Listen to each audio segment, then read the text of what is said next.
சிறகடிக்க மாசை சீரியலை வந்து பார்த்தீங்கன்னா வீட்டிற்கு வந்த விஜயா தனக்கு இடுப்பு வலிப்பதாக சொல்லி அழுது புலம்புகிறார். ஆனால் அதற்கான காரணத்தை அண்ணாமலை கேட்க அந்த நேரத்தில் அங்கு வந்த முத்து மீனாவின் போஸ்டரை ஒரு அம்மா கிழித்து எறிந்துள்ளார். இதன்போது மீனாவின் நண்பிகள் அவரை பிடிச்சு அடித்து துவைத்துள்ளனர். கிட்டத்தட்ட அந்த அம்மாவுக்கு எங்களுடைய அம்மாவின் வயது தான் வரும் என மறைமுகமாக சொல்கிறார். அதனை அண்ணாமலையும் விளங்கி கொண்டோ நம்ம வீட்டில் ஒரு பொண்ணு முன்னேறி வந்தா தட்டி கொடு, இப்படியான கேவலமான வேலைகளை செய்யாத, பிறகு இப்படி தான் அடி வாங்குவா என்று சொல்லிட்டு அங்கிருந்து செல்கிறார். இன்னொரு பக்கம் ஸ்ருதியும் ஸ்வேதாவும் இணைந்து தேர்தல் சம்பந்தமாக மக்களிடம் கருத்து கணிப்பு நடத்துகிறார்கள். அதில் மீனாவுக்கு குறைந்த அளவு ஓட்டம், சிந்தாமணிக்கு அதிக அளவு ஓட்டம் கிடைக்கிறதா, இதனால் மீனாவை எப்படியாவது வெற்றி பெற செய்யணும் அப்படின்னு சொல்லி அவர்கள் இருவரும் ஆன்லைனில் பிரச்சாரம் செய்கிறார்கள்.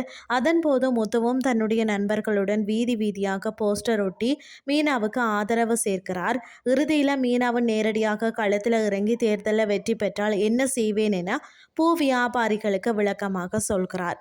இதுதான் இன்றைய நாளுக்கான எபிசோட். அடுத்த எபிசோட்ல என்ன நடக்க போகுதுன்னு சொல்லி பொறுத்திருந்து பார்க்கலாம்.